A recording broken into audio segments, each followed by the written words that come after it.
Mereka nggak butuh dalil. Cinta mereka kepada ulama dan habaib udah cukup menjadi petunjuk bagi mereka, saudara, untuk selalu membersamai habaib dan ulama. Mereka nggak perlu dalil. Tapi bagi para pembenci, orang-orang yang benci, saudara, benci sama kiai, benci sama ulama, benci sama habaib, walaupun kita sudah kasih 1001 dalil, nah, jadi percuma membenci dikasih dalil, nggak bakal percaya, saudara. Nah, karena itu, saudara, benci dan cinta ini anugerah dari Allah Subhanahu wa Ta'ala.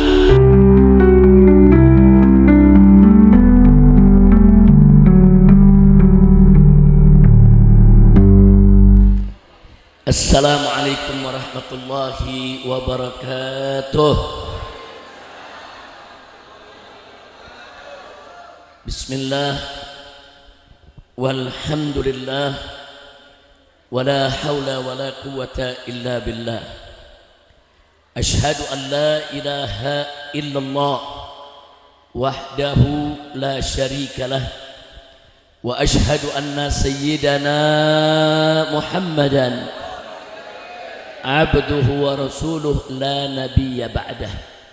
Allahumma salli wa sallim wa barik ala sayyidina wa habibina wa syafi'ina wa maulana nabiyyina Muhammadin wa ala alihi at-tahirin at-tayyibin wa ashabihi al-ghurril mayamin wa man tabi'ahum bi ihsanin ila yaumiddin. Amma ba'd. Siyadatul habaib asy-syurafa wa sa'adatul ulama'il fudala wa jami'il hadirin wal hadirat al-ahibba'il a'izza rahimakumullah. Fi hadhihi al-munasabati as-sa'idah wa fi hadhihi al-jalsati at-tayyibati al-mubarakah la ansa an usiyakum jami'a wa nafsi bi taqwallah wa bi ta'ati Rasulillah sallallahu alaihi wasallam.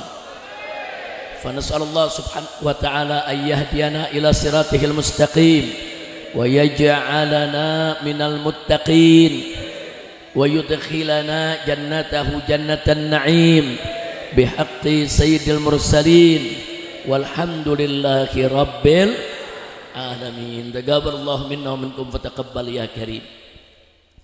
Kepada para habaib, para alim ulama, para masyaikh, para kiai, para tuan-tuan guru, para sepuh yang sama kita cintai dan kita hormati, wabil khusus sahibul majlis akhina al-fadil al-muhtaram al-mukarram al-habib Ali bin Abdurrahman as-Saggaf hafidhahullah ta'ala wa ra'ah, famartallahu bituli hayatih wa nafa'ana bi ulumi fid dini wad dunya wal akhirah, amin ya rabbal alamin. Ahibail kiram, tadi pagi saya baru hadir di acara haul, yaitu di Cikura, tempat Kiai Ahmad bin Kiai Said bin Kiai Armia. Alhamdulillah acaranya berjalan lancar, sukses, penuh berkah, dan banyak kiai-kiai serta habaib yang hadir. Alhamdulillah. Nah, begitu juga di sini saya lihat, masya Allah, para kiai, para tuan-tuan guru bersama para habaib juga bersatu. Mudah-mudahan, saudara, persatuan ini senantiasa dijaga oleh Allah Subhanahu wa Ta'ala. Saya mau tanya kepada umat semua, kalau lihat habib, kiai, ustadz, ulama semua bersatu, bagus tidak? Enak melihatnya gak? Setuju? Alhamdulillah. Nah, karena itu saya ingin sampaikan di sini, kita harus waspada terhadap segala gerakan-gerakan yang ingin mengadu domba antara kiai dengan kiai, habib dengan habib, habib dengan kiai, mau diadu domba, mau dipecah belah. Kenapa? Karena saudara, umat Islam di Indonesia ini mayoritas, dan mayoritas ini nggak bisa dipecah kecuali pecah dulu kiainya. Umat Islam ini mayoritas, nggak bisa dipecah belah kecuali kalau habibnya sama kiainya udah dipecah belah. Selama habib sama kiai bersatu menjadi benteng Ahlus Sunnah wal Jamaah, maka umat tidak akan pernah bisa dipecah belah. Ya. Tapi begitu Habib dengan Habib diadu, kiai dengan kiai diadu saudara, maka niscaya umat akan mudah untuk dipecah belah. Makanya Allah ingatkan dalam Al-Qur'anul Karim, faqala ta'ala ati Allah wa rasulah fala tanaza'u fatafshalu wa tadhhaba rihukum. Jadi jelas sekali saudara, Allah udah ingatkan, ati Allah, taatilah Allah wa rasulah dan rasulnya, taati. Saudara, wala tanaza'u kata Allah, jangan sekali-kali kamu berselisih, berpecah belah, jangan. Kenapa? Fatafshalu. Niscaya pasti kamu akan gagal. Nah, kenapa saya katakan pasti, saudara? Karena firman Allah, Allah yang menyatakan sedemikian rupa, saudara. Jadi bukan mungkin lagi, bukan.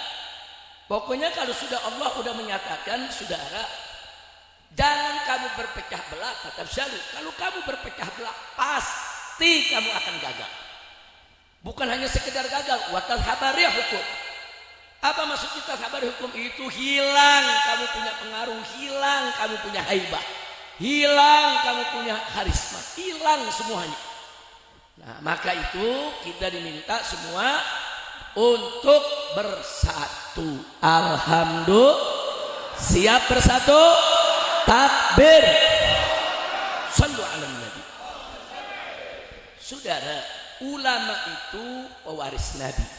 Al-ulama warasatul anbiya. Sedangkan habaib itu zuriyah Nabi, keturunan Nabi, saudara. Pewaris Nabi dengan keturunan Nabi nggak boleh dipecah. Harus saling bahu membahu berjuang. Dan kedudukan keduanya mulia. Jangan sangka kedudukan ulama itu rendah, saudara. Kedudukan ulama, kiai dimanapun mereka berada, selama mereka istiqomah, beriman, bertakwa kepada Allah, kedudukan mereka mulia. Allah puji dalam Al-Quran, innama yakhshallaha min ibadihil ulama. Sesungguhnya saudara, dari hamba-hamba Allah, saudara, yang betul-betul takut kepada Allah itu adalah kalangan ulama. Enggak sampai di situ, dipuji lagi oleh Allah dalam ayat yang lain, di mana Allah nyatakan, faqala ta'ala yarfa'illahu alladhina amanu minkum walladhina utul ilma darajat. Allah nyatakan, Allah tinggikan itu, saudara, kedudukan orang-orang yang beriman di antara kamu dan juga yang memiliki ilmu, darajat. Sekian banyak derajat Allah tinggikan, saudara. Nah, jadi kalau Allah yang maha agung, Allah yang maha suci, Allah yang maha tinggi memuliakan ulama, meninggikan kedudukan ulama, menghormati ulama. Nah, kita sebagai hamba Allah yang mengaku cinta kepada Allah wajib memuliakan orang yang dimuliakan Allah. Betul? Wajib meninggikan derajat orang-orang yang ditinggikan oleh Allah. Nah, ulama ditinggikan oleh Allah derajatnya. Kita tinggikan derajat ulama. Ulama, saudara, dicintai oleh Allah, saudara, maka kita cintai ulama, saudara. Jadi muliakanlah orang yang dimuliakan ulama, tinggikanlah derajat orang-orang yang ditinggikan derajatnya oleh Allah Subhanahu wa taala. Siap ikut ulama? Siap cinta ulama? Takbir. Ada yang bertanya, Habib, kenapa sih kok di negeri kita makin ruwet aja semakin hari? Kok selama 10 tahun kemarin nih negara makin kacau, koruptor makin banyak, pemimpin yang zalim makin merajalela, saudara, umat dipecah belah di sana. Kenapa sih? Asy-Syaikh Nawawi Al-Bantani, saudara, di antaranya beliau mengingatkan kita dalam kitabnya. Beliau katakan, saudara, kalau umat Islam sudah meninggalkan ulama, ulama ditinggal sama umat. Saudara, setidaknya ada 3 musibah yang akan Allah berikan. Yang pertama, Allah cabut keberkahan daripada nafkah kehidupannya. Nah, makanya sekarang nyari kerja susah, di mana-mana pengangguran banyak, ya kawan. Nah, akhirnya orang nyari kerja susah, pengangguran banyak, banyak yang mencuri, banyak yang jadi begal. Enggak, berkahnya dicabut, saudara. Dan enggak sampai di situ, Allah akan kirim buat mereka pemimpin-pemimpin yang zalim. Jadi kalau kita dapat pemimpin yang zalim, jangan nyalain pemimpinnya dulu, introspeksi diri. Kenapa kok kami dapat pemimpin yang zalim? Ada apa ini? Nah, di antara sebab karena kita meninggalkan ulama. Dan gak sampai di situ, kalau ulama sudah ditinggal, saudara, bisa jadi umat nanti, saudara, begitu mereka tinggalkan dunia, lepas iman mereka, saudara. Na'udzubillah min dalik. Jangan ninggalin ulama. Ulama itu panutan kita. Ulama itu warasatul anbiya. Dan ulama itu sumber ilmu. Nabi nyatakan dalam satu hadis, saudara, innallaha la yaqbidul ilma yantadihu 'anil nas intiza'an, walakin Allah yaqbidul ilma biqabdil ulama. Apa yang Nabi nyatakan dalam hadis tadi, saudara? Sesungguhnya Allah tidak mencabut suatu ilmu dari tengah umat dengan begitu saja dicabut, enggak. Nah, jadi bagaimana cara Allah mencabut suatu ilmu dari tengah umat, saudara? Biqabdil ulama, dengan wafatkan para ulamanya. Begitu ulama wafat, ilmunya dibawa sama si ulama. Kalau ilmunya semua sudah diwariskan ke umat, kalau umat sudah menyerap semua ilmunya selama hidupnya, berapa banyak? Kadang-kadang kita belajar ngambil ilmunya cuma sekian persen aja, saudara. Nah, jadi artinya apa? Ulama itu sumber ilmu. Sebelum mereka meninggalkan kita, belajar, ambil ilmunya, serap ilmunya, ikutin, saudara. Nah, jangan meninggalkan ulama. Nah, kadang-kadang umat suka susah nih. Umat kalau lagi sakit datang ke ulama, menjadi doain airnya, betul? Ayo ngaku, betul? Betul. Dagangan gak laku, datang ke kiai, betul? Nah, minta amalan, betul? Iya, mau dagang rumah lama gak laku-laku, ayo datangnya kemana? Datangnya ke Habib sama ke ulama, betul? Betul. Nanti kalau ada yang meninggal dunia mau tahlil, ngundang siapa? Kiai sama ulama, betul? Sakit gak baik-baik, ayo datang ke dokter, ke sono, kemari udah gak baik, datangnya terakhir kemana? Ke ulama, saudara. Giliran lagi milih pemimpin, ulama ditinggal. Ayo, betul? Betul? Giliran lagi mau ngawinin, mau tahlilan, mau minta obat, mau dagangan gak laku, datang ke ulama nanya. Giliran milih pemimpin, milih wakil rakyat, ini kan untuk keputusan hidup mereka, ditinggal ulama. Saudara, alasan mereka, ya ulama kan gak ngerti politik, ulama kan gak paham soal politik. Ulama mungkin memang tidak paham politik, tapi jangan lupa ulama-ulama yang sholihin, mereka punya, saudara, nurul qalbi, mereka punya cahaya hati, mata hati yang bisa menembus, saudara, untuk melihat ke depan yang kita nggak bisa lihat, saudara. Makanya jangan pernah tinggalkan ulama. Urusan politik ke, urusan dagang ke, ekonomi ke, jangan tinggal ulama. Nah, jadi kalau sekarang sudah begini kita punya nasib negeri, ya itu salah satu sebabnya karena kita meninggalkan ulama. Makanya ke depan saya mau tanya nih, mau ikut ulama? Mau belajar kepada ulama? Mau dukung ulama? Mau bela ulama? Takbir! Sallu ala nabi. Nah, jadi jangan main-main sama kiai, jangan kurang ajar sama para ulama. Saudara, datangi mereka, silaturahmi kepada mereka, cium tangan mereka, belajar, serap ilmunya, barokah insya Allah. Nah, sekarang soal zuriyah, saudara. Habaib itu zuriyah Nabi alaihi salatu wassalam, saudara. Nah, kalau ulama pewaris Nabi yang mewarisi ilmunya, mewarisi akhlaknya, mewarisi kewajiban perjuangannya. Nah, para zuriyah Nabi sebagai keturunan Nabi alaihi salatu wassalam juga wajib kita hormati dan kita cintai. Yang minta supaya habaib itu dihormati, dicintai bukan habaib, bukan. Allah yang minta. Baca Al-Quranul Karim. Allah katakan kepada Nabi alaihi salatu wassalam, saudara, qul la as'alukum alaihi ajra illal mawaddata fil qurba. Hei Muhammad, hei Rasul, hei Nabi, katakan kepada kau punya umat, la as'alukum alaihi ajra. Aku tidak meminta upah apapun dari segala jasaku kepada kalian, hei umat Islam, kecuali ilah al-mawaddata fil qurba, kecuali cinta kasih kepada kerabatku. Allah yang perintahkan, bukan habaib yang minta, saudara.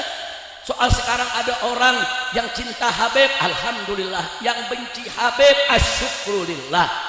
nggak ada masalah saudara. Kenapa kita bingung? Mau cinta silakan, mau benci silakan. Cinta atau benci semua ada ganjarannya dari Allah Subhanahu wa taala. Betul? Betul. Jadi enggak usah pusing. Habib ini ada yang enggak percaya, monggo.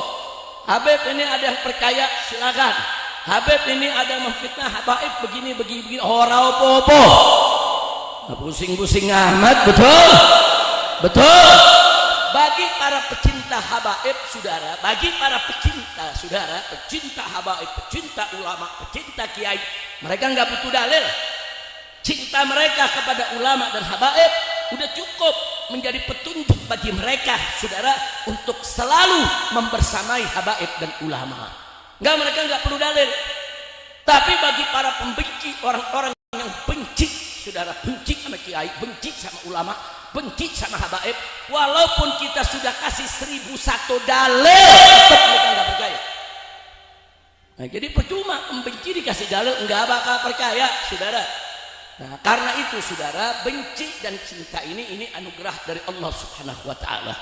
Nah, maka itu saya ingin sekali lagi, bukan para habaib yang ingin mengemis cinta dari umat, tidak, tapi Allah yang mewajibkan umat ini untuk mencintai keluarga Nabi kita Muhammad sallallahu alaihi wasallam. Makanya Nabi mengatakan dalam hadis Sahih Muslim, di mana beliau katakan, saudara, ini taraktu fikum tsaqalain, aku tinggalkan untuk kamu sekalian, hei umatku, dua peninggalan yang maha berat. Yang pertama adalah kitabullah, yaitu Al-Quranul Karim, dan yang kedua adalah itrat turunanku sebagai ahlul baitku. Sampai Nabi mengatakan 3 kali, udzakirukumullah fi ahli baiti, udzakirukumullah fi ahli baiti, udzakirukumullah fi ahli baiti. Aku ingatkan kamu sekalian kepada Allah tentang keluargaku, tentang keluargaku, tentang keluargaku. Makanya Sayyidina Abu Bakar Siddiq radhiyallahu anhu mengatakan, lihat Sahih Bukhari saudara, apa kata Sayyidina Abu Bakar Siddiq? Beliau katakan, urqubu Muhammadan fi ahli baiti, jaga kehormatan kau punya Nabi, yaitu di keluarganya. Jadi sekali lagi, perintah cinta kepada keluarga Nabi, perintah cinta kepada zuriyah Nabi datang dari Allah dan Nabi kita Muhammad sallallahu alaihi wasallam. Sekarang saya tanya, perintah Allah dijalankan wajib tidak? Perintah Nabi dijalankan wajib tidak? Kalau nggak dijalankan dosa tidak? Terus ada yang bilang, Habib, tapi ada habaib yang mabuk, ada habaib main maksiat, ada keluarga Nabi yang akhlaknya nggak baik. Saudara, keturunan Nabi bukan malaikat, keturunan Nabi tidak maksum, nggak ada yang maksum Nabi kita Sayyiduna Muhammad sallallahu alaihi wasallam. Keturunan Nabi sama dengan anda semua saudara. Kalau dari kecil dididik baik, dia akan jadi orang baik. Kalau dari kecil memang tidak dididik, dia akan jadi orang yang tidak baik. Sama, mereka bukan malaikat dan mereka juga bukan maksum. Kira-kira jelas tidak? Kalau ada 1, 2, 3 oknum habaib yang rusak, jangan dianggap semua habaib rusak. Enggak boleh saudara. Kalau ada 1, 2, 3 orang Betawi jadi maling, apa boleh kita katakan semua orang Betawi adalah maling? Saya mau tanya sekarang, boleh gak? Nggak boleh. Kalau ada orang Jawa saudara yang mencuri, apa boleh kita bilang semua orang Jawa pencuri? Boleh begitu? Nggak bisa. Urusan ada orang Jawa mencuri, oknumnya yang nggak benar, bukan Jawanya. Betul? Orang Jawa yang baik banyak, orang Jawa yang tekun, yang kerja, yang ngaji saudara. Orang-orang Jawa ini kan terkenal dengan keuletannya, kerajinannya saudara. Jadi nggak bisa kesalahan beberapa oknum langsung disalahkan sukunya, golongannya. Betul? Jadi kalau ada habaib yang rusak, 1, 2, 3 habaib, ya memang oknumnya yang nggak benar saudara. Nah, kewajiban kita apa? Kalau ada habaib yang maksiat, ingetin, tegur. Karena kalau dia maksiat berarti dia lagi menuju ke jurang neraka. Kalau kita cinta habaib, pegang, jangan begitu dong, Beb. Jangankan habaib, semua umat Islam yang maksiat mau terjun ke jurang neraka, saudara, kita ingetin. Kan Nabi mengatakan dalam hadis, unsur akhaka zaliman aw mazluman. Tolong kalian punya saudara, baik dia zalim ataupun dia terzalimi, dia mazlum. Nabi yang bilang, sampai sahabat kaget, ya Rasulullah, nansuruhu in kana mazluman. Tentu kami akan tolong dia kalau dia dizalimi, mazlum. Wa kaifa nansuruhu in kana zaliman. Tapi bagaimana kami tolong dia kalau justru dia yang berbuat zalim, dia yang maksiat, dia yang jahat? Bagaimana cara nolongnya? Apa kata Nabi? Tahjuzuhu an zulmihi fadzalika nasr. Kau cegah dia dari kezalimannya, kau cegah dia dari kejahatannya, rubah dia, cegah dia, fadzalika nasruh. Begitulah cara menolongnya. Nah, jadi kalau ada saudara sesama kita aja nih, kita jangan cerita habaib deh, kita cerita sesama kita yang bukan habaib. Kalau ada yang maksiat ya kita cegah, jangan dari cegah. Dia maksiat berarti dia mau masuk ke jurang neraka, saudara. Pegang, selamatin, cegah, jangan sampai dia kecebur ke neraka. Betul. Apalagi kalau habib yang maksiat, kita cinta, cegah dia, saudara. Nah, bukan kalau ada satu dua habib yang enggak betul dijadikan hujah dalil. Semua habaib tidak betul, semua habaib rusak. Makanya saya kaget, saudara.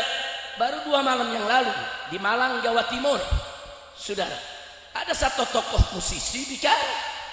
Apa dia katakan? Saya kenal habib, saudara. Ini banyak habib rusak. Saya kenal habib waktu remaja muda, itu habib pemabuk. Saya berteman sampai dia remaja tetap mabuk. Saya berteman sampai dia tua tetap tuh habib mabuk, saudara. Nah, akhirnya apa? Dia anggap semua habaib begitu. Nah, sekarang saya mau jawab, kalau ente bergaul sama habaib yang mabuk dari kecil remaja sampai tua tetap mabuk, nah pertanyaan saya, kok bisa bergaul sama pemabuk? Emang habaib yang nggak mabuk nggak ada? Habaib yang soleh ada gak? Habaib yang baik ada gak? Lu bergaul sama yang baik. Seperti Kiai Ahmad, saudara, Kiai Ahmad Giren yang tadi ini saya bikin ikut bikin hallnya. Beliau dari kecil bergaul dengan habib yang soleh, sampai remaja teman-temannya habib-habib yang soleh, sampai tuanya sekarang teman-temannya habib-habib yang soleh.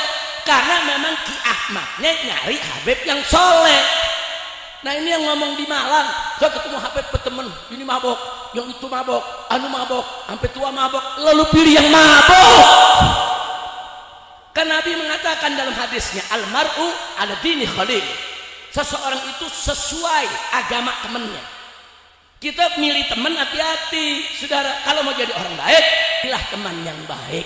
Bahkan kalau kita mau menikah berkeluarga, cari mertua yang baik, cari calon istri yang baik, cari calon besan yang baik, ambil dari keluarga baik-baik, sehingga rumah tangga kita akan baik. Betul, betul.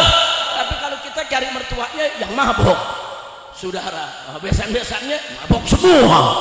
Nah, terus kita masuk ke sana, ya kita yang salah. Betul, betul. Nah, makanya itu yang ngomong begitu di Malang kemarin, saya mau kasih tahu dia, saudara, bukan habib yang mabok yang salah, lu cari temen yang mabok. Jangan-jangan dia ikut mabok juga. Ya, bukan, kalau anda bergaul sama habib yang soleh, ya diajak berbuat baik. Anda bergaul dengan kiai yang soleh, anda diajak ngaji, anda diajak tahlilan, diajak marhabanan, saudara. Nah, kalau bergaul sama yang mabok, ya diajak mabok. Kira-kira jelas gak? Jelas gak? Nah, karena itu nih upaya begini, upaya-upaya mau adu domba, saudara. Maka itu saya dalam beberapa bulan terakhir ini saya putuskan dengan para menantu saya, Abah harus turun lagi, harus ceramah lagi, keluar masuk kampung. Dari dulu saya di Pemalang keluar masuk kampung, saudara. Nah, dari dulu kita naik gunung, turun gunung, ke lembah. Nah, tapi begitu saya lihat sekarang kok mudah banget orang diadu domba, saudara. Nah, kita mesti turun lagi, kita mesti satukan umat. Jangan mau umat dipecah belah. Betul? Setuju? Siap bersatu? Takbir. Shallu ala nabi. Malam ini saya mau ceramah di Petarukan. Nah, dari ini Pemalang ini kan?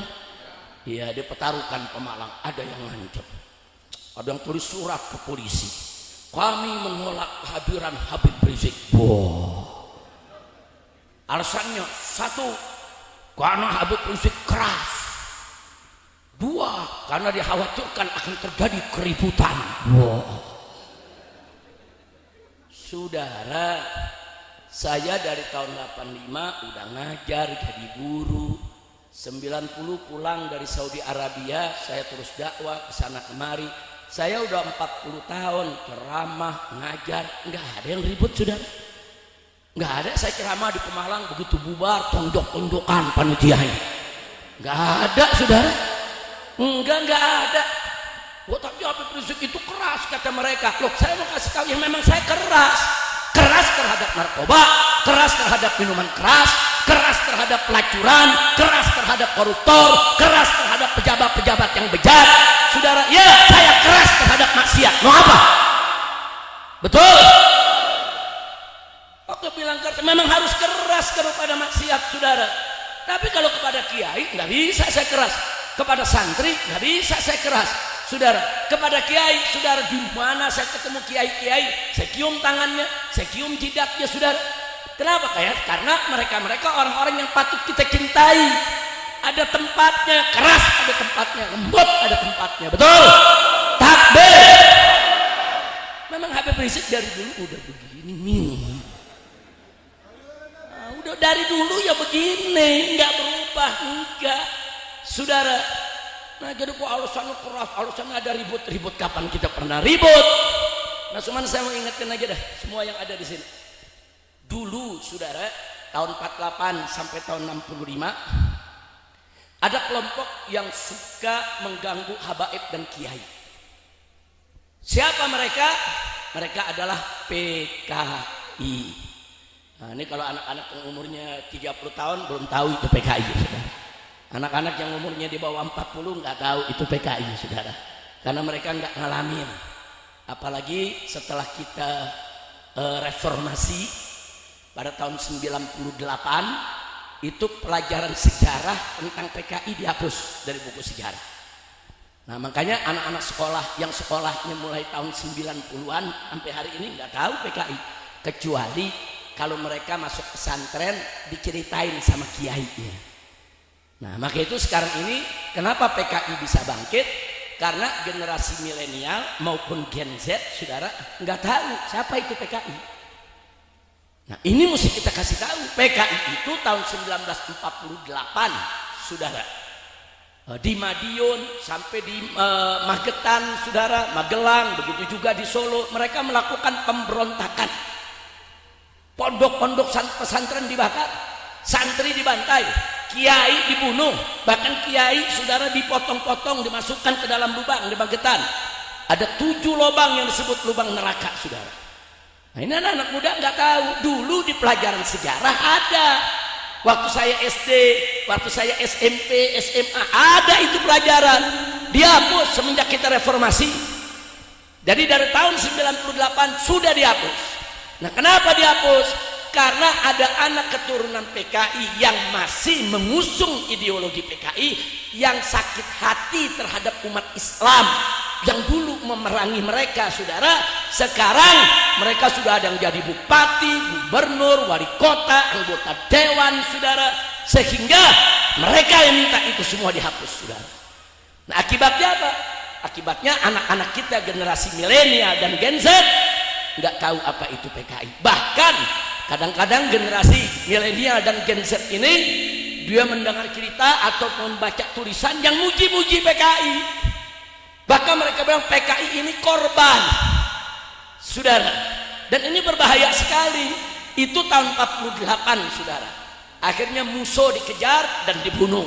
Saat itu tahun 48 tentara memerangi PKI dibantu oleh ulama dan para santri. Alhamdulillah. Masuk tahun 65, saudara. Nah, ini yang jadi persoalan sejarah. Udah berontak tahun 48, udah bunuh kiai, bakar pesantren, ribuan orang yang mati, nggak dibubarin PKI, nggak dibubarin, saudara. Karena rezim yang berkuasa saat itu, saudara, memang dipengaruhi oleh PKI. Nah, akhirnya apa? Tahun 1955 PKI bangkit lagi, bahkan jadi partai, ikut pemilu lagi, saudara. Tahun 55 dan banyak pemilihnya. sampai menjadi 4 besar. Di samping ada Partai Masyumi, Partai NU, saudara, PNI, partainya Pak Karno, dan PKI. 4 besar menang pemilu, saudara. Nah akhirnya apa? Begitu mereka punya kemenangan 4 besar, mereka masuk ke pemerintahan, saudara, mereka jadi menteri-menteri. Nah di situ mereka mempengaruhi Presiden Soekarno untuk bermusuhan dengan umat Islam, diadu domba. Pak Karno bukan PKI, saudara, tapi orang sekitarnya banyak PKI, diadu domba. Masyumi dibubarkan, GPI dibubarkan, saudara. Akhirnya tahun 65, tahun 62-an, sebelum 65, banyak kiai ditangkep-tangkepin, saudara. Kiai ditangkep-tangkepin, dijeblos-jebloskan ke penjara, saudara. Akhirnya PKI semakin merajalela. Di tahun 65 merasa sudah kuat, akhirnya dia bunuh 7 pahlawan revolusi Indonesia. Nah, jadi jenderal-jenderal diculik, mereka bunuh, saudara. Nah akhirnya apa yang terjadi? Lagi-lagi TNI terbelah 2. Ada tentara yang ikut PKI, ada tentara yang bersama umat Islam, saudara. Jadi sekarang ini jangan melulu bilang umat Islam hati-hati disusupi PKI. Tunggu dulu, bukan umat Islam yang disusupi PKI. Dulu justru polisi disusupi PKI, tentara disusupi PKI, saudara. Masuk mereka. Nah, memang yang berontak di Jakarta itu Kolonel Untung, tentara, saudara, PKI. Jadi tentara terbelah 2, saudara. Nah sekarang tentara-tentara yang bagaimana cara menghadapi tentara yang PKI, saudara? Lagi-lagi merangkul ulama dan santri. Akhirnya ulama di mana-mana deklarasi perang lawan PKI terjadi di mana-mana. PKI nyerang pesantren, bakar, bunuh kiai. Umat saat itu juga bangkit, saudara.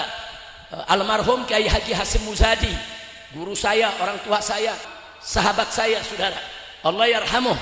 Nah beliau bercerita, Habib, dulu tahun 60-an saya ini masih muda menjadi pimpinan, salah satu pimpinan Banser. Kita gerakan Banser di mana-mana, Habib. Perang lawan PKI, takbir di mana-mana. Alhamdulillah, akhirnya Allah beri kemenangan. Itu saya mau tanya, siap bersatu? Siap ikut kiai? Siap ikut ulama? Siap ikut habaib? Takbir! Sallu ala Nabi. Nah itu yang saya mau sampaikan, saudara. Jadi sekali lagi, negara kita ini bukan lagi baik-baik saja, saudara. Ada bahaya mengancam. Terus ada yang bilang, tapi kan sekarang presidennya udah ganti, Habib. Iya, presidennya memang sudah ganti. Tapi kalau ibarat pesta, 10 tahun kemarin rezim yang berkuasa itu pestanya habis-habisan. Jadi ada jutaan piring, gelas, sendok, kotor semuanya, saudara. Udah gitu nggak sampai di situ, pestanya ngutang lagi, saudara. Ngutang sana sekian triliun, ngutang sini sekian triliun. Nah, nggak sampai di situ, belum lagi ada yang ambil makanannya dibawa pulang ke rumah, saudara. Yang pada korupsi, itu yang terjadi. Nah sekarang kita dapat presiden baru, kesian. Ibarat pesta, presiden yang baru yang mesti cuci piring tuh. Itu jutaan piring yang kotor mesti dia yang bersihin. Utang yang begitu banyak mesti dia yang bayar, sudah. Kesian, saudara. Dan saya sudah usulkan dari pertama, saya sampaikan. Anda sebagai presiden baru, saya sampaikan. Beliau kirim utusan orangnya, nanya kepada saya, bagaimana ini Habib? Setelah pelantikan Habib, saya sampaikan salam buat Bapak Presiden. Kalau nanti sudah dilantik, maka pilihlah menteri-menteri yang baik, menteri-menteri yang bagus. Mantan-mantan menteri rezim yang kemarin, yang ikut pesta, yang ikut ngotorin piring, yang ikut ngutang, yang ikut korupsi, jangan dipakai. Saya sebutkan nama-namanya, 1 fulan, 2 fulan, 3 fulan. Ini berbahaya, jangan diangkat jadi menteri. Kalau Anda tidak angkat ini, cari yang lain yang baik, insya Allah Anda akan menjadi pemimpin yang baik. Sudah, kita sudah sampaikan. Begitu dibentuk kabinet, belasan nama yang saya sebut jangan diangkat, diangkat semua. Gimana ceritanya, saudara? Makanya mesti sabar, mesti banyak-banyak sabar, saudara. Nah, akhirnya apa ya? Berantakan sekarang, saudara. Mau bilang apa? Kita lihat aja model menteri sekarang. Ibu-ibu teriak telur mahal, menterinya jawab, saudara, ya piara ayam biar bertelur sendiri. Bapak-bapak teriak bensin mahal, Menterinya jawab, makanya jangan beli motor, jalan kaki aja. Ibu-ibu teriak lagi, listrik mahal. Dia jawab lagi, iya kalau begitu pakai lampu semprong aja, jangan pakai listrik. Saudara, pemimpin bukan begini jawabannya, bukan. Ada yang lebih jahat lagi. Masyarakat ini protes, apa dia bilang? Masyarakat, jangan protes-protes, kalian nggak punya jasa kepada negara. Kalau yang mau protes-protes, sono pergi ke luar negeri. Diusir, suruh keluar dari Indonesia. Ini apa? Kalau ada aksi mahasiswa, itu berarti mereka memberikan sinyal kepada pemerintah ada sesuatu yang tidak beres. Tolong diberesin. Panggil mahasiswanya, ajak bicara. Saudara, jangan-jangan mahasiswa tadi salah informasi, lurusin. Tapi kalau mahasiswanya benar, terima kritiknya, perbaiki. Bukan jawab begitu seenaknya. Masyarakat lagi demo, masyarakat aksi, ibu-ibu protes, bapak-bapak protes. Apa nih orang ngomong, saudara? Ini menteri, ini salah satu menteri di resim yang kemarin, dan sekarang diangkat lagi, saudara, dengan beberapa jabatan. Sampai dia ngomong, udah, rakyat nggak usah protes-protes, kalian nggak punya jasa kepada negara. Kalau mau protes-protes, keluar sana dari Indonesia. Luar biasa, dibilang rakyat nggak berjasa. Saya mau tanya, jawab jujur nih semua yang ada di Pemalang, semua kita beli baju bayar pajak gak? Kita beli baju udah kena pajak belum? Kena. Makan di restoran kena pajak gak? Beli bensin ada pajak ya gak? Beli pulsa masuk ke telepon ada pajak ya gak? Beli peci ada pajak ya gak? Ibu-ibu beli jilbab kena pajak gak? Semuanya pajak. Bayar listrik ada pajak ya gak? Semua kita kena pajak. Artinya seluruh warga Pemalang, rakyat yang ada di sini, saudara, mau kaya mau miskin, saudara, semuanya bayar pajak kepada pemerintah. Kalau kita semua bayar pajak kepada negara, berarti kita semua berjasa kepada negara. Betul? Berarti kalau kita berjasa kepada negara, kita boleh untuk mengkritik buat perbaikan, saudara. Betul? Betul? Enak yang nggak punya jasa. Ini yang ngomong begini punya 16 perusahaan. Saya udah teriakan, periksa perusahaan dia. Jangan-jangan dia yang nggak bayar pajak, sudah. Ya, jangan seenaknya ngerendahin rakyat. Rakyat dibilang nggak ada jasanya. Rakyat yang protes disuruh keluar dari Indonesia. Lu yang keluar dari Indonesia. Betul? Takbir. Sebelah sini ada yang nanya, siapa itu, Beb? Saya bukan nggak mau jawab. Begitu jawab, pulang dari sini tangkep lagi. Ya, akhirnya tangkep lagi, nggak ke Pemalang lagi lah. Udah kita tahu sama tahu, betul. Nah, maka itu para habaib dan ulama harus bersatu, jaga umat. Jaga umat. Selama habaib dan kiai bersatu jaga umat, insya Allah, saudara, oligarki jahat, oknum pejabat yang bejat tidak akan bisa untuk menindas rakyat, saudara. Kenapa? Karena umat bersatu. Umat akan bersatu kalau kiainya bersatu, betul? Umat akan bersatu kalau habaibnya bersatu, betul? Tapi kalau habaib dan kiainya diadu pecah, ya umat ikut pecah. Karena tiap kiai punya masa, tiap habaib juga punya masa. Bahaya tidak kalau dipecah belah? Bahaya tidak? Nah, maka itu saya mau tanya sekali lagi, siap bersatu? Siap bersatu? Siap ikut ulama? Siap ikut habaib? Siap bela negara? Takbir! Sallu ala nabi. Nah, yang terakhir ada yang nanya, Habib, kalau negara begini kok Habib nggak turun lagi? Udah lama ngeliat Habib nggak demo-demo. Ada yang nanya begitu. Jawab jangan. Jawab jangan.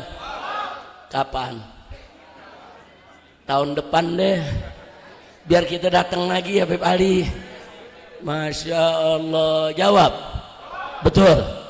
Saya bilang bukan saya nggak mau turun, kan kayak aksi 212 kita turun dengan umat, saudara, dan Allah berikan kemenangan, alhamdulillah, saudara. Nah, sekarang saya bukan nggak mau turun, sebab saya lihat setan lagi ribut, serigala lagi cakar-cakaran, harimau sama harimau lagi saling menggigit. Saya mau tanya, kalau setan sama setan lagi berantem, pisahin jangan? Jangan, kalau perlu aduin. Setuju? Setuju? Iya, setan lagi sama setan lagi berantem jangan dipisahin, kalau perlu adu.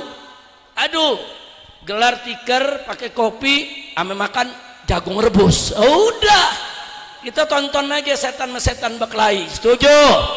Nanti kalau setan sama setan berkelahi, setan yang satu kalah, setan yang satu kecapean, baru kita jorokin. Insya Allah kita menang, nggak pakai capek-capek. Setuju tidak? Setuju tidak? Takbir.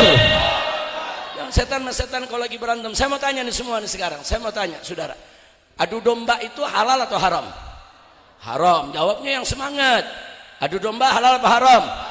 Ayo saya tanya, hukum adu domba? Hukum adu domba? Adu manusia? Adu manusia? Adu setan?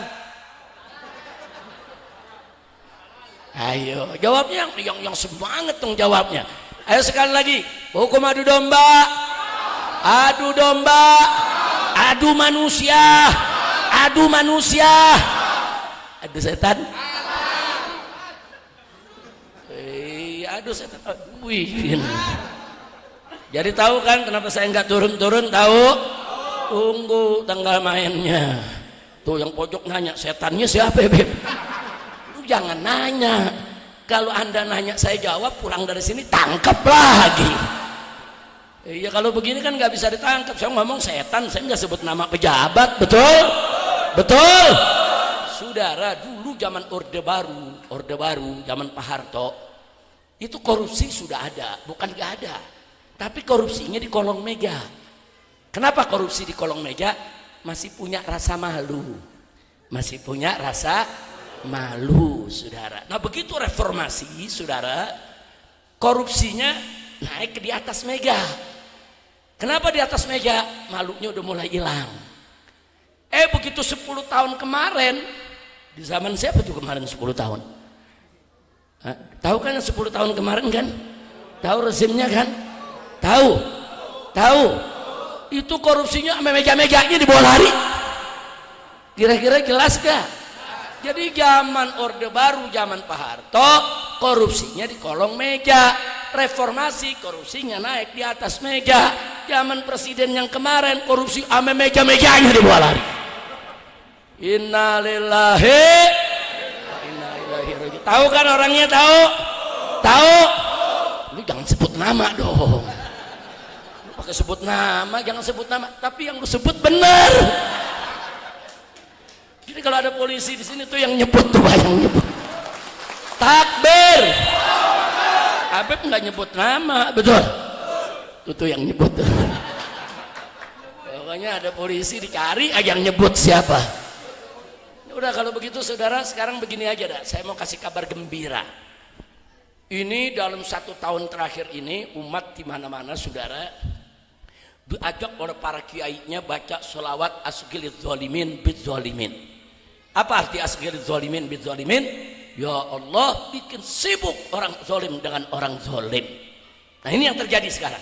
Si zalim sama si zalim lagi ribut, lagi saling buka rahasia, lagi saling menyerang, lagi saling untuk menghancurkan satu sama lainnya, saudara. Artinya apa? Doa umat di mana-mana mustajab, digobul.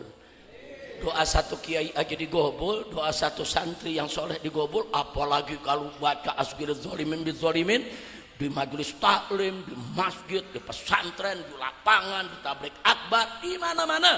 1 tahun ini, saudara, di mana-mana banyak yang baca sholawat tersebut. Nah sekarang Allah gobulkan, alhamdulillah. Yang zalim lagi pada ribut, alhamdulillah. Nah kita minta sama Allah, wa akhrijna ya Rabb, keluarkan kami dari tengah-tengah orang-orang zalim tersebut dalam keadaan selamat. Insya.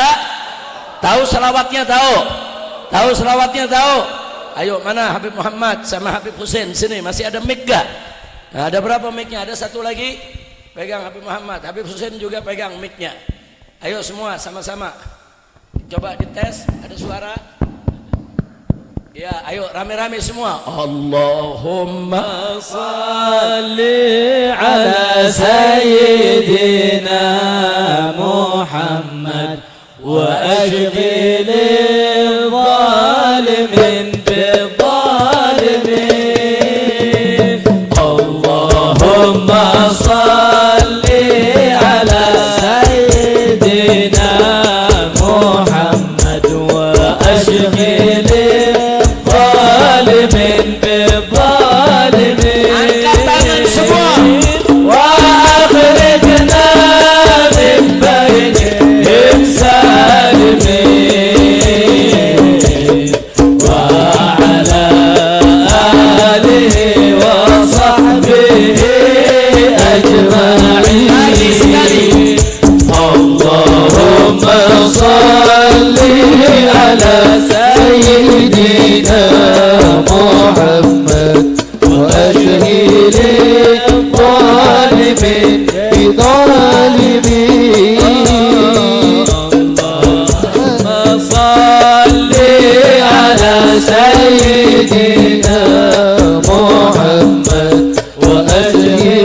أجمعين اللهم صل على سيدنا محمد صلى الله عليه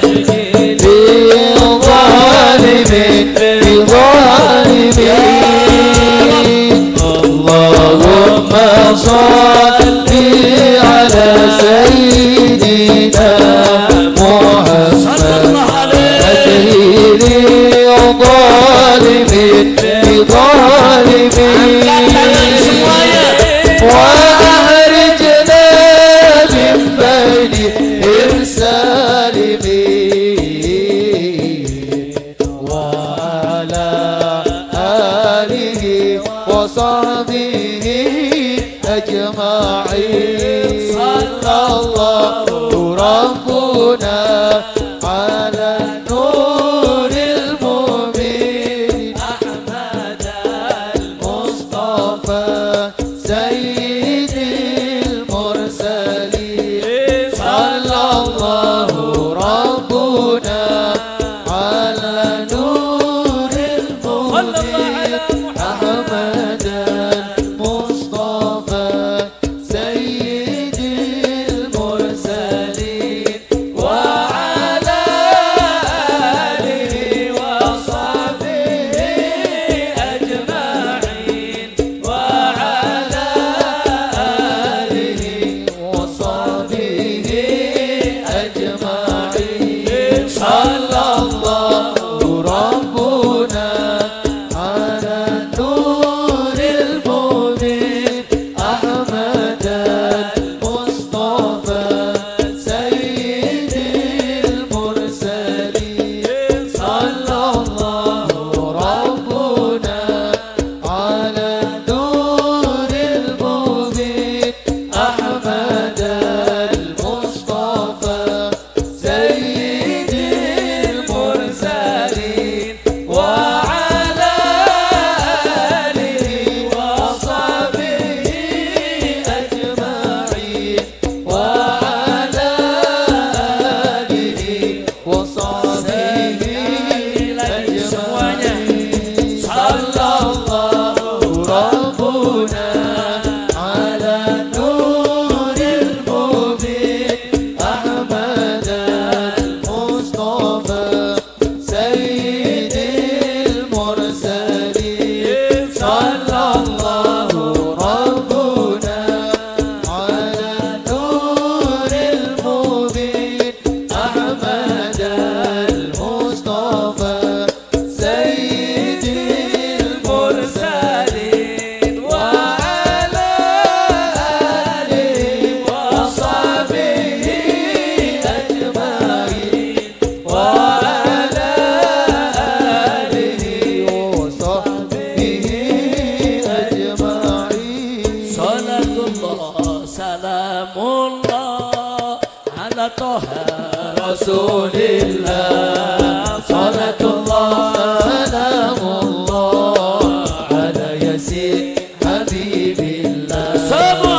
صلاة الله سلام الله على طه رسول الله صلاة الله سلام الله على ياسين حبيب الله توسلنا ببسم الله وبالهدي رسول الله توسلنا ببسم الله وبالهدي رسول الله وكل مجاهد لله لأهل البدر يا الله صلاة الله سلام الله على طه رسول الله صلاة الله سلام الله على ياسين حبيبي angkat tangan ilahi salim الأمة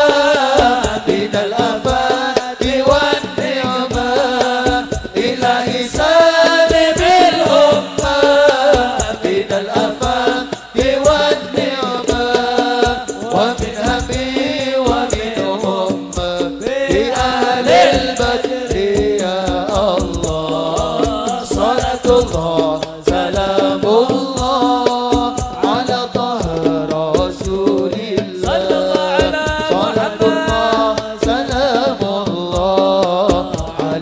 يزيد حبيب الله إلهي اغفر وأكرمنا من المطالب منا إلهي اغفر وأكرمنا من المطالب منا ودفع مساءة عنا بأهل البدر يا الله صلاة الله سلام الله صلى الله على محمد رسول الله صلاة الله سلام الله على يزيد حبيب الله وصل على النبي الباري بلا عد ولا حصر وصل على النبي الباري بلا عد ولا حصر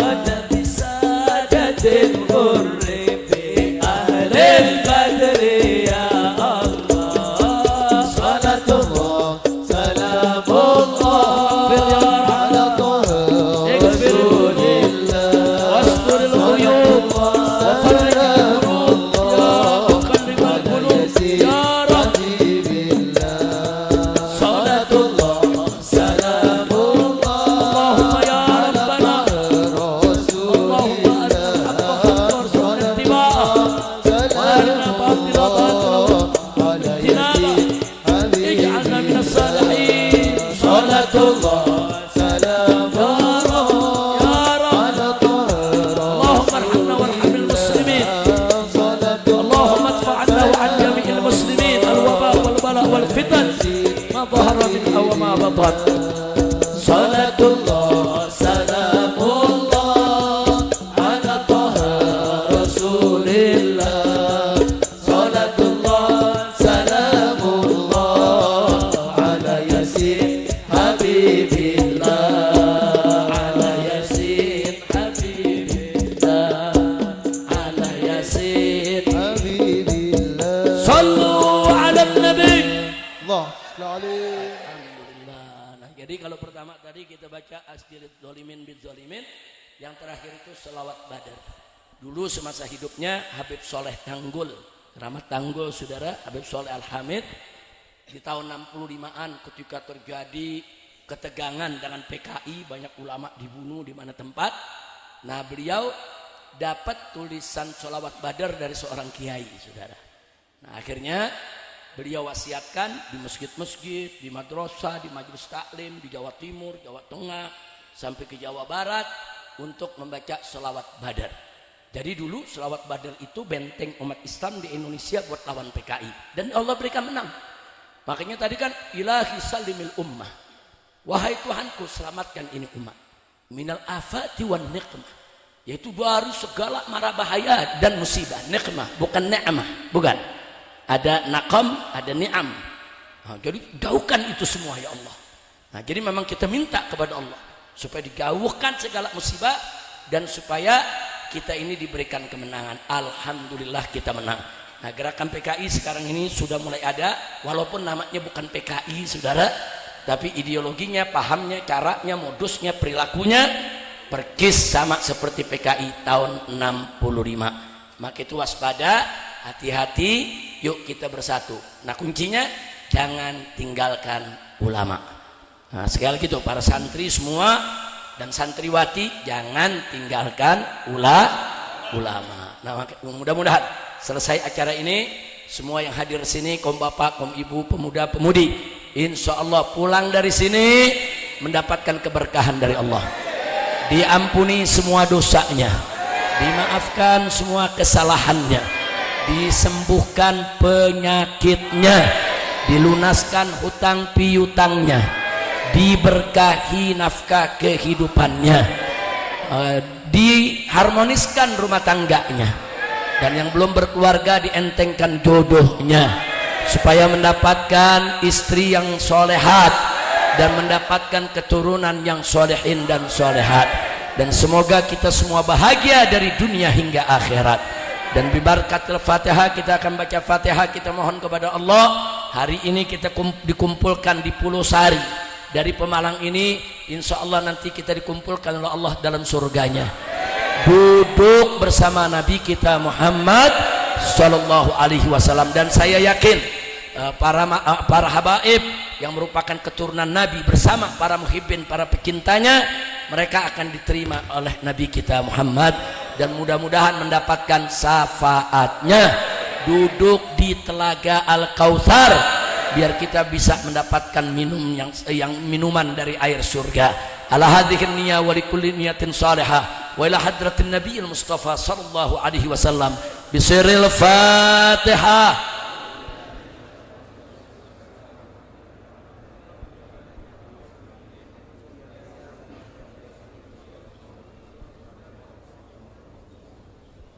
Sekali lagi kita baca surat Al-Fatihah, kali ini khusus supaya majlis ini nih Allah jadikan majlisan solehan thayyiban makmuran munawwaran, yaitu Allah berkahi sang gurunya, Allah berkahi jamaahnya, Allah berkahi semua kegiatannya.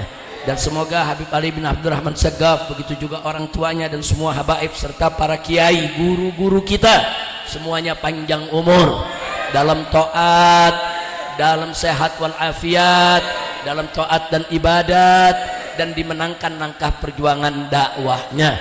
Dan semoga kita dijauhkan dari mereka-mereka yang suka memecah belah umat, dan semoga kita semua tetap bersatu dan kita mendapatkan negara yang baldatun thayyibatun. Bisiril Fatihah.